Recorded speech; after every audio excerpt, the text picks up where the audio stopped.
तो दोस्तों आज हो गई है 15 जून और जो बड़ी खबरें हैं, मुख्य समाचार हैं, एक एक करके चलेंगे। तमाम बेहद बड़ी अपडेट्स आप तक आगे इसी वीडियो के माध्यम से पहुंचाएंगे, इसलिए लगातार हमारे साथ आगे इसी वीडियो में बने रहिएगा।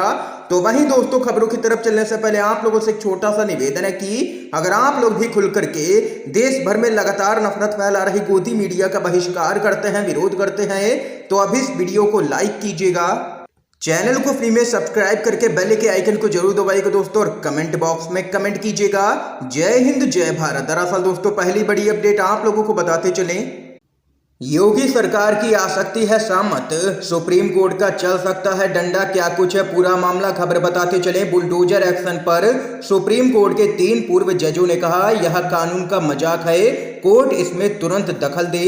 खबर आप लोगों को बताते चले, इलाहाबाद हाई कोर्ट के पूर्व चीफ जस्टिस गोविंद माथुर के बाद सुप्रीम कोर्ट के 3 पूर्व जजों ने बुलडोजर से लोगों के घर गिराने की कार्रवाई को सिरे से खारिज कर दिया है।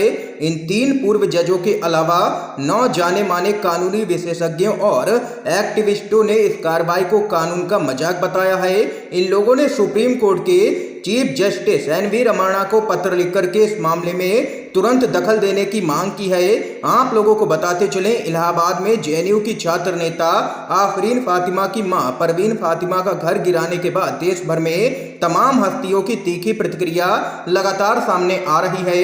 बुलडोजर राजनीति की शुरुआत यूपी से हुई, जिसे बीजेपी शासित एमपी, गुजरात, असम, त्रिपुरा आदि में अपनाया गया। सुप्रीम कोर्ट के 3 पूर्व जजों और 9 प्रमुख लोगों ने मुख्य न्यायाधीश एनवी रमन्ना को पत्र लिख करके आग्रह किया है कि वो मुस्लिम नागरिकों के खिलाफ राज्य के अधिकारियों के द्वारा जिस तरह हिंसा और दमन का रास्ता अपनाया जा रहा है उस पर तुरंत दखल दें। इसके साथ ही उन्होंने कहा है कि प्रदर्शनकारियों के घरों को तोड़ा जाना पूरी तरीके से नामंजूर है, देश में कानून का शासन है। सुप्रीम कोर्ट से खुद संज्ञान लेने का अनुरोध किया गया है। सुप्रीम कोर्ट के इन पूर्व जजों में बी सुदर्शन रेड्डी, वी गोपाल गौड़ा और ए गांगुली के अलावा हाई कोर्ट के 3 पूर्व जजों और 6 वकीलों के हस्ताक्षर हैं, और यह पत्र 14 जून को लिखा गया है सीजीआई एनवी रमन्ना को, और इस पर यहां पर जल्द ही सीजीआई कार्रवाई कर सकते हैं। और योगी सरकार की जो तानाशाही चल रही है, कानून का मजाक बना करके रखा है यूपी में, उस पर सुप्रीम कोर्ट का डंडा चलना अब तय है। एक और बड़ी खबर बताते चलें, केंद्र सरकार के 10 लाख नौकरी के वादे पर राहुल गांधी का तंज, कहा ये जुमलों की नहीं बल्कि महाजुमलों की सरकार है। खबर आप लोगों को बताते चलें, पीएम मोदी ने अगले 18 महीनों में 10 लाख पदों को भरे जाने का निर्देश दिया है। इसको लेकर के अब विपक्ष ने तंज कसा है। इन सबके बीच में आप लोगों को बताते चलें, कांग्रेस के नेता ने भी इस पूरे मामले पर तंज किया है। एक ट्वीट के जरिए राहुल गांधी ने लिखा है कि जैसे 8 साल पहले युवाओं को हर साल 2 करोड़ नौकरियों का झांसा दिया था, वैसे ही अब 10 लाख सरकारी नौकरियों की बारी है। ये जुमलों की नहीं बल्कि महाजुमलों की सरकार है। उन्होंने कहा है कि प्रधानमंत्री जी नौकरियां बनाने में नहीं, नौकरियों पर न्यूज बनाने में एक्सपर्ट हैं। और वहीं कांग्रेस के नेता रणदीप सिंह सुरजेवाला ने कहा है कि देश में सबसे ज्यादा बेरोजगारी है, और मोदी जी ने हर साल 2 करोड़ रोजगार देने का वादा किया था, यानी कि 8 साल में 16 करोड़ रोजगार देने थे। लेकिन अब मोदी जी कह रहे हैं कि 2024 तक केवल 10 लाख नौकरियां ही देंगे, तो फिर 16 करोड़ नौकरियों का आखिर क्या हुआ? ये यहाँ पर देख सकते हैं कि मोदी सरकार की जबरदस्त तरीके से इस पूरे मामले पर हो रही है फजीयत। एक और बड़ी खबर आप लोगों को बताते चलें, बुलडोजर की कार्रवाई पर भड़के हैं ओवैसी ने दे दी है योगी को चुनौती, कहा हिम्मत है तो अजय मिश्रा टेनी का घर तोड़ करके दिखाओ। खबर आप लोगों को बताते चलें, पैगंबर मोहम्मद के खिलाफ नूपुर शर्मा की विवादित टिप्पणी को लेकर के यूपी के कई शहरों में हिंसा देखने को मिली। इसके बाद आप लोगों को बताते चलें, योगी सरकार ने कई लोगों पर बुलडोजर का एक्शन लिया है, जिसके बाद योगी सरकार की लगातार फजीयत हो रही है। कई पूर्व जजों ने भी इस पूरे मामले पर विरोध दर्ज करवाया है। इसी कड़ी में आप लोगों को बताते चले, एआईएमआईएम के सांसद ओवैसी भड़क गए हैं। उन्होंने योगी आदित्यनाथ को खुली चुनौती दे दी है। खबर के मुताबिक ओवैसी ने कहा है कि अगर हिम्मत है तो अजय मिश्रा टेनी का घर तोड़िए। आपको बता दें कि अजय मिश्रा टेनी पर लगातार विपक्ष लखीमपुर खीरी हिंसाकांड को लेकर के हमलावर है। ओवैसी ने योगी आदित्यनाथ को चैलेंज देते हुए कहा है कि अगर आप में हिम्मत है तो टेनी यानी कि अजय कुमार मिश्रा का घर तोड़िए। उस पर तो 5 हत्याओं का मामला है और सुप्रीम कोर्ट ने भी उसकी बेल यहां पर रद्द कर दी है। ये यहां पर देख सकते हैं कि योगी आदित्यनाथ पर भड़के हैं असदुद्दीन ओवैसी। एक और बड़ी खबर आप लोगों को बताते चलें।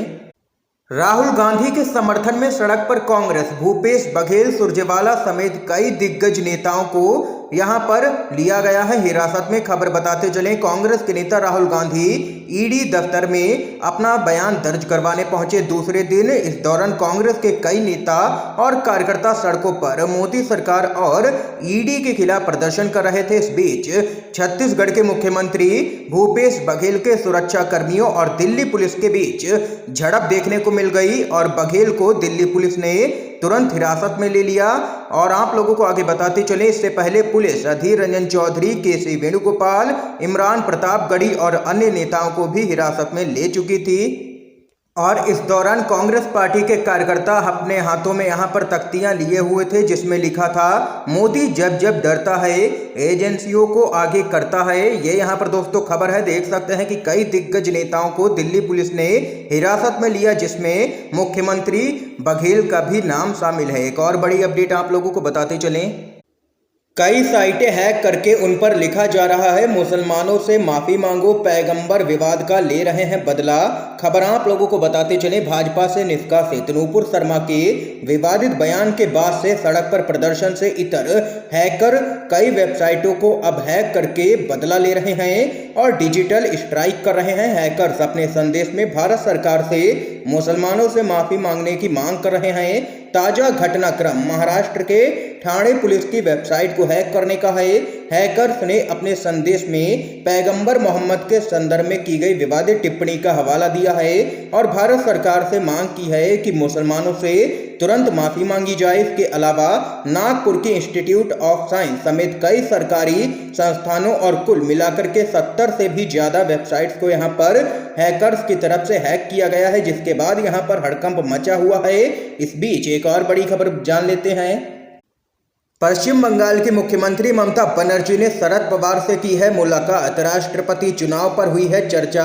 खबर आप लोगों को बताते चले, पश्चिम बंगाल की मुख्यमंत्री ममता बनर्जी ने दिल्ली में एनसीपी के प्रमुख शरद पवार से उनके घर जाकर के मुलाकात की है। सूत्रों के अनुसार इस दौरान दोनों ही नेताओं ने राष्ट्रपति चुनाव पर इस दौरान चर्चा की है। ये बैठक करीब 20 मिनट तक चली है। बैठक को लेकर के शरद पवार ने ट्वीट कर लिखा है कि ममता बनर्जी ने यहाँ पर मुझसे मुलाकात की है, हमने अपने देश से जुड़े विभिन्न मुद्दों पर विस्तृत चर्चा की है। आगे आप लोगों को बताते चलें, आगामी राष्ट्रपति चुनाव में संयुक्त रणनीति तैयार करने के मकसद से ममता बनर्जी ने आज एक बड़ी बैठक बुलाई है जिसमें विपक्षी दलों के नेताओं से शामिल होने का उन्होंने आग्रह किया है। और इसको लेकर के उन्होंने पिछले हफ्ते विपक्षी दलों के 22 नेताओं और मुख्यमंत्रियों को पत्र भी लिखा था ताकि राष्ट्रपति चुनाव में यहां पर एक संयुक्त उम्मीदवार उतारा जा सके और विपक्ष अगर एकजुट रहेगा तो यहां पर बीजेपी को धूल भी चटाई जा सकती है। ये दो टूक कहना है मुख्यमंत्री ममता बनर्जी का। एक और बड़ी खबर दोस्तों आप लोगों को बताते चलें, ना तो एफआईआर ना ही अनुसूचित अपराध, ईडी कर रही है राहुल गांधी से आखिर कौन सी पूछताछ, पी चिदम्बरम भड़के हैं। खबर आप लोगों को बताते चले, नेशनल हेराल्ड मामले को लेकर के लगातार यहां पर राहुल गांधी से दूसरे दिन भी ईडी ने पूछताछ की है। इस बीच आप लोगों को बताते चले, कांग्रेस ने इस पर ईडी की पूछताछ और इस मामले को बेबुनियाद बताया है। इस मामले के तकनीकी पक्ष को सामने रखने के लिए कमान संभाली है पूर्व केंद्रीय मंत्री और कांग्रेस के वरिष्ठ नेता पी चिदम्बरम ने। जाने माने वकील चिदम्बरम ने आप लोगों को बताते चले prevention of money laundering act का हवाला दिया है और पूछा है कि क्या यह कानून पूरे देश पर लागू होता है या केवल विपक्षी नेताओं और विपक्ष शासित राज्यों में ही लागू होता है। उन्होंने आगे कहा है कि क्या भाजपा के ज्ञानी प्रवक्ता कुछ प्रश्नों के उत्तर देंगे। आप लोगों को बताते चलें, उन्होंने कहा है कि पीएमएलए के तहत कौन सा अनुसूचित अपराध है जिसकी ईडी ने जांच शुरू की है, किस पुलिस एजेंसी ने अनुसूचित अपराध के संबंध में एफआईआर दर्ज की है। और अगर एफआईआर दर्ज की गई है तो एफआईआर आखिर कहाँ है, क्या आप हमें एफआईआर की कॉपी दिखाएंगे? ये यहाँ पर कई प्रश्न खड़े कर दिए हैं कांग्रेस के दिग्गज नेता पी चिदम्बरम ने, और घेरा है केंद्र की मोदी सरकार को और कहा है कि विपक्षी दलों और नेताओं को लगातार केंद्रीय एजेंसियों का इस्तेमाल करके परेशान किया जा रहा है। उनको यहाँ पर लगातार प्रताड़ित करने का काम केंद्र की मोदी सरकार कर रही है। ये यहाँ पर दोस्तों इस समय की आज की सभी बड़ी खबरें थी, मुख्य समाचार थे जो हमने आप लोगों तक पहुंचाए हैं यू एंड वीडीवी के माध्यम से। अगर आप लोगों को ये वीडियो पसंद आया हो तो इस वीडियो को लाइक कीजिएगा, ज़्यादा से ज़्यादा इस वीडियो को शेयर कीजिएगा ताकि आप सभी के दोस्त भी मुख्य समाचारों को जान सकें। वीडियो देखने के लिए आप सभी दोस्तों का बहुत बहुत धन्यवाद।